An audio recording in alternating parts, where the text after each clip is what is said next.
At first, it's just a feeling like something around you doesn't fit. The conversations feel hollow. The values borrowed. The people asleep. And then, one day, you step away from it all. No drama. No shouting. Just silence and freedom. That's when the real journey begins. Carl Jung understood this moment better than anyone. To leave the herd is not an act of rebellion, it's a return to the self. But the road back to who you truly are is dark, painful, and honest. In this video, we'll explore what happens when you walk away from the crowd and into your own depth. This isn't just psychology, this is transformation. Stay until the end. Because the moment you feel alone might be the moment you finally meet yourself. When you leave the herd, the silence is the first thing that hits you. Not the peace, the silence. The kind that makes you question everything. Who are you when you're no longer playing a role? When no one's watching, applauding, or guiding? It feels like standing on the edge of a cliff, looking down into yourself for the first time. There's no path, no map, just the sound of your own breath and the terrifying freedom to choose. Carl Jung called this moment the beginning of individuation, the process of becoming whole, of integrating the parts of yourself you've long ignored or suppressed. You're no longer trying to fit in. You're trying to find out. And that shift changes everything. What once gave you comfort now feels fake. The small talk, the routines, the goals you thought were yours, they no longer fit. And deep inside, something starts to wake up. Not a voice shouting, but a whisper growing louder with each step you take away from the noise. That whisper is you, the real you, and it's been waiting a long time to speak. At first, the world doesn't notice you've left. The herd keeps moving, heads down, eyes glazed, chasing things that don't matter. But you, now on the outside, begin to see. You see how most people live on autopilot, how their lives are built on routines, not purpose. You watch how they laugh without joy, speak without meaning, and work without love. And it stings because you were once one of them. Jung believed that the modern individual is in danger of losing the self in the pressure to conform. You start to realize how often you betrayed yourself just to belong. How many times you said yes when your soul screamed no. How you silenced your intuition just to avoid being the odd one out. And now every memory feels like a lie you once accepted as truth. But don't hate yourself for it. You weren't weak. You were surviving. You didn't have the tools, the words, or the courage back then. But you do now. And while the herd may not see your quiet escape, your soul feels it like a sunrise, slow but unstoppable. The loneliness that follows is not a punishment, it's a rite of passage. Jung once said, loneliness does not come from being alone, but from being unable to communicate the things that seem important to you. When you leave the herd, you lose the language of the crowd. Their interests no longer interest you. Their dreams feel borrowed. Their fears irrelevant. And suddenly there's a distance you can't explain. Friends you once shared everything with now feel like strangers. Conversations feel forced. You're surrounded by people, but it feels like no one really sees you. And that ache? It's the space your authentic self needs to stretch, to breathe, to come alive. It's tempting to go back, to shrink, to pretend you still belong. But every time you try, your body resists. Your soul protests. Because once you taste truth, lies become poison. This phase is the cocoon, dark, quiet, uncertain. You're no longer who you were, but not yet who you'll become. And that's okay. Stay there. Grow there. The most important parts of you are being rebuilt in the dark. As you keep walking your own path, something strange begins to happen. You start hearing your own voice again. At first, it's quiet, fragile, like a child who hasn't spoken in years.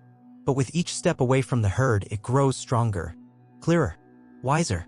You realize how long you've ignored your inner world, your instincts, your dreams, your anger, your curiosity. Jung believed that within each of us lives a self, not the mask we wear for society, but the deep, whole being we truly are. And when you start living from that place, everything changes. You no longer chase validation. You no longer ask for permission. You stop playing roles and start honoring your truth even when it's messy, even when it scares you. You begin to live with intention. You choose silence over noise, depth over surface, meaning over image. You don't need to be right, you need to be real. And in a world built on performance, that kind of authenticity is rare, sacred, uncomfortable, and completely worth it. But the world doesn't reward authenticity, it challenges it. The more you become yourself, the more resistance you meet. Some people mock you. Others distance themselves. Some smile to your face but whisper behind your back, calling you arrogant, strange, unstable. Why? Because your transformation reminds them of their stagnation. Your courage exposes their fear. Your light touches the parts of them they've spent years trying to bury. Jung said that people will do anything, no matter how absurd, to avoid facing their own soul. So when you face yours, it unsettles them. Don't take it personally. It's not really about you. It's about what you represent. You are a mirror now, and most people aren't ready to see what's in it. But hold your ground. Walk anyway, because this path is not about being liked. It's about being true. And the cost of fitting in is far greater than the discomfort of standing alone. You're not here to please the crowd. You're here to become whole. And that mission will never come with applause, only with peace. With time, you stop needing to explain yourself. You realize that understanding is a gift, not a requirement. The people meant for you will feel you, they won't need a presentation. And those who demand explanations are often the ones who've already judged you. Jung believed that individuation is not a group process, it's solitary. It's not about convincing the world, it's about meeting yourself. And when you truly meet yourself, something deep shifts. You stop apologizing for your depth. You stop dumbing yourself down. You stop asking for space, you take it. Quietly, calmly, with grace. You begin to live on your own frequency, not louder, just clearer. And that clarity is power. You walk slower, but every step is yours. You speak less, but every word carries weight. You do less, but it all has meaning. And the emptiness that once felt like loneliness? It becomes your sanctuary, your sacred ground, the place where you're no longer reacting to life, you're creating it. Eventually, you realize the herd was never the enemy. It wasn't evil, just asleep. And for a long time, so were you. The real battle was never outside, it was within. Against your own fear of rejection. Your addiction to approval. Your need to be understood, liked, praised. Jung taught that freedom begins the moment you stop trying to become someone and start returning to who you already are. That return isn't glamorous. It's not a highlight reel. It's messy, humbling, quiet. But in that quiet, you start to recognize yourself. You see the parts you used to hide, the wild, the tender, the unsure, and you stop editing them. You let them breathe. And slowly, the shame you carried for being different turns into pride. You don't need to rebel anymore, you simply exist. Fully, unapologetically. And in doing so, you invite others to do the same. You become a lighthouse, not because you shine the brightest, but because you no longer fear the dark. You've been through it, and you made it out whole. You begin to notice that your energy is no longer scattered. What used to drain you, meaningless conversations, forced obligations, fake smiles, now feels intolerable. Not because you're better than others, but because your soul has developed a filter. Jung believed that what you resist persists, and now you no longer resist your truth. That inner alignment makes you more selective. You choose depth over comfort, solitude over noise, truth over convenience. And while that makes your circle smaller, it also makes it sacred. You surround yourself not with people who like your mask, but with those who understand your silence. You're no longer addicted to being busy. You're not chasing distractions to avoid yourself. Instead, you protect your peace like it's your last breath, because in a world that constantly pulls you outward, protecting your inner world becomes a radical act. You realize that your presence is enough. Your stillness is a statement. You don't have to prove anything. You just have to be fully, deeply, honestly. This is when you start to build. Not out of lack, but out of alignment. You're no longer creating to impress, you're creating to express. Jung believed that the process of individuation leads to creativity because when a person integrates their inner world, something powerful emerges. A voice, a vision, a calling. You start to feel it, a pull towards something that feels ancient and new at the same time. Maybe it's writing. Maybe it's healing. Maybe it's building a life so honest it inspires others to do the same. But whatever it is, it doesn't come from ego, it comes from the soul. From the parts of you that were silent for too long. And now they're ready to move, to act, to shape the world not as it is, but as it could be. You realize that your pain had a purpose. That the loneliness taught you to listen. That the silence taught you to speak truth. And now you're no longer surviving your story, you're writing it. Word by word. Day by day. From the inside out. But even as you build, there are days when doubt returns. Days when you wonder if you made a mistake leaving it all behind. The herd, for all its illusions, offered comfort. Predictability. A script to follow. Now every choice is yours, and that kind of freedom can feel heavy. Jung warned that the path to wholeness requires walking through chaos. It's not linear. It's not clean. And there will be times when your old self whispers, go back. It was easier there. But you know that's a lie. Because ease is not the same as peace. One is numbness. The other truth. And you didn't come this far to feel safe. You came to feel real. The doubts don't mean you're broken, they mean you're growing. That you've stepped outside the known into the vastness of what's possible. So breathe. Feel the fear. Let it sit beside your courage. And then keep walking. Because freedom is not a destination, it's a practice. One honest step at a time. Soon, the fear turns into focus. You stop reacting to the noise outside and start listening to the guidance within. You're not rushing anymore. You've learned that deep things grow slowly and you're willing to wait. Jung once said, your vision will become clear only when you look into your heart. Who looks outside, dreams. Who looks inside, awakens. You're awakening now. Not in a dramatic, cinematic way, but in quiet moments. The way you say no without guilt. The way you sit with your emotions instead of escaping them. The way you trust your path even when no one claps for it. These shifts are subtle, but they're everything. You're no longer performing, you're participating. No longer asking, what should I do, but rather, what feels true? And in a world obsessed with speed, that kind of slowness is revolutionary. Because you're no longer building a life that looks good. You're building one that feels right. One that reflects who you really are, not who you were told to be. With each step forward, you notice a shift in your energy. You used to be drained by the world, now you're fueled by your own presence. The difference? Alignment. You've stopped leaking energy trying to be understood, accepted, or approved. You've stopped explaining yourself to people committed to misunderstanding you. Jung believed that healing doesn't come from fixing ourselves, it comes from making ourselves whole. That includes the parts we've rejected, the sadness, the rage, the softness, the wildness. You're no longer pushing them away, you're welcoming them in. You've realized that your shadow isn't something to fear, it's something to integrate. Because only when you embrace all that you are do you become truly free. You start showing up as your full self, not just the polished parts. And that authenticity, though quiet, is magnetic. You attract people, opportunities, and experiences that resonate with your truth. Not because you're trying, but because you're aligned. And alignment always speaks louder than effort. You begin to understand that solitude is not emptiness, it's clarity. What once felt like isolation now feels like presence. Jung noted that only in solitude can we truly confront the self, the deeper core beyond ego, image, and expectation. In the silence, you see how much noise you once carried inside. The internal voices of doubt, shame, comparison, they don't vanish, but they lose their grip. You stop mistaking them for truth. You start choosing your own voice. You find comfort in your own company, peace in stillness, power in being alone without being lonely. And from that place, you become more grounded than ever before. Not because life got easier, but because you've become more stable. You're no longer tossed around by moods or opinions.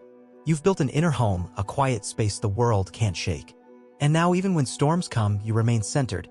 Because you're not standing on external approval anymore, you're standing on truth. Your truth. And that foundation is unshakable. As your roots grow deeper, your perspective expands.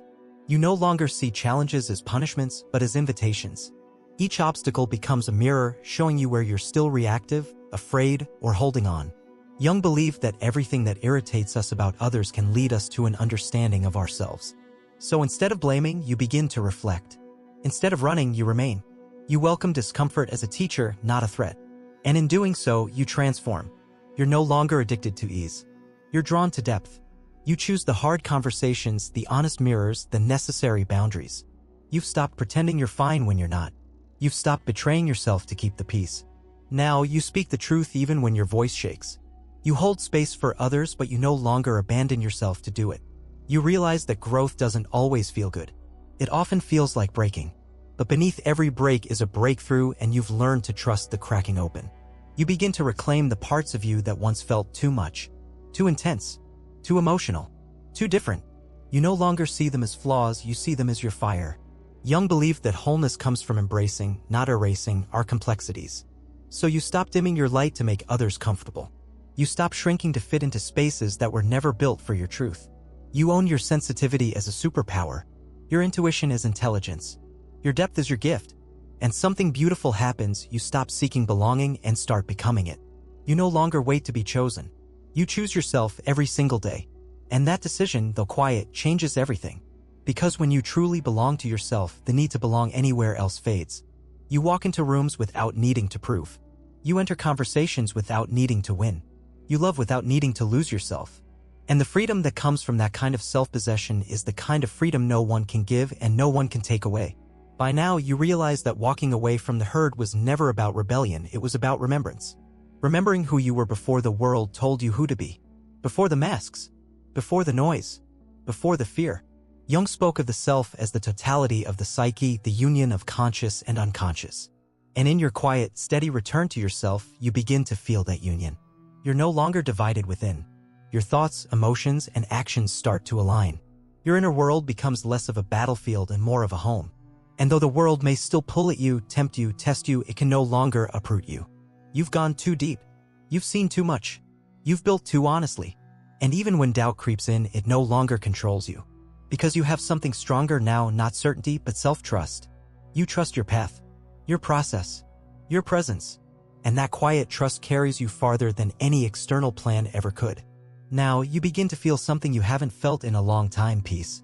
Not the fragile peace that depends on circumstances, but the kind that lives deep in your bones. The kind that doesn't shake when others don't understand you. The kind that stays even in the middle of chaos. Jung understood that integration leads to inner stability, and now you embody that truth. You're no longer chasing meaning. You are meaning. Your life is no longer about arriving somewhere, it's about being present where you are. You find joy in small things, power in quiet moments, beauty in simplicity. And most of all, you've stopped needing to be anything other than you. The striving falls away, the proving dissolves, and what remains is a person rooted, real, and whole. You no longer ask, "What's next?" out of fear. You ask it with curiosity, wonder, and calm. Because you know whatever comes, you'll meet it with all of you. And that is more than enough. With this newfound peace, you begin to serve not from obligation, but from overflow. You no longer help others to earn love or feel worthy. You give because your cup is full. Jung believed that as we become whole, we naturally begin to share that wholeness with the world. And now, your presence itself becomes healing. You listen without needing to fix. You support without losing yourself. You inspire not by preaching, but by living your truth. You're no longer trying to save people, you're holding space for them to save themselves. And in doing so, you attract those who are also walking their own paths. People who value truth, presence, and growth. Not fans. Not followers. Allies. Fellow travelers. Together, you create something rare: connection without control, love without conditions, truth without performance. You realize that your journey wasn't just for you. It was so others could see that they, too, can leave the herd and still belong to themselves, to truth, to something real. And one day, you look back, not with regret, but with gratitude. You see the herd not as something to hate, but as something that taught you contrast. Without it, you would have never questioned, never searched, never awakened. Jung reminded us that we don't become enlightened by imagining figures of light, but by making the darkness conscious. You faced that darkness. You walked through it. And now you carry a light that doesn't flicker when the wind blows. A light that was forged in silence, solitude, and truth. You've learned that leaving the herd isn't about superiority, it's about sincerity. You chose discomfort over delusion, pain over pretense, growth over fitting in. And while that choice cost you comfort, it gave you everything else: clarity, depth, self-respect, and peace. You no longer crave to be seen by the world. You've seen yourself. And that vision, raw, imperfect, honest, is the one you trust most. That's not loneliness. That's liberation. Now you walk not ahead of the herd, not behind it, but beyond it. You've carved your own trail, and in doing so, you become something rare, a person who belongs everywhere and nowhere at once. Jung called this the journey of individuation, the becoming of who you truly are. Not the version shaped by culture, parents, trends, or fear, but the one whispered to you in dreams, in silence, in longing. You've answered that whisper. You've honored it. And though the road was lonely, confusing, and often brutal, it led you home to yourself. And from that place, you no longer fear the crowd nor crave its approval. You carry your own compass, your own voice, your own center. And when others meet you, they feel it not in your words, but in your presence. You are calm because you've walked through chaos. You are kind because you've known cruelty. You are real because you've rejected illusion. And in a world full of echoes, you are an original. That is your gift. And that is your power. If you've ever felt like the black sheep, like the outsider, like the one who just couldn't follow the script, maybe you weren't lost. Maybe you were waking up. If this message spoke to something deep inside you, don't ignore it. This is your sign. Subscribe to the channel, drop a like, and share your story in the comments. I read everyone. And if we reach 5,000 likes, I'll release a special video about how to tap into the subconscious mind and rewrite the beliefs that limit your potential. Because leaving the herd is just the beginning. Becoming who you truly are, that's the real journey.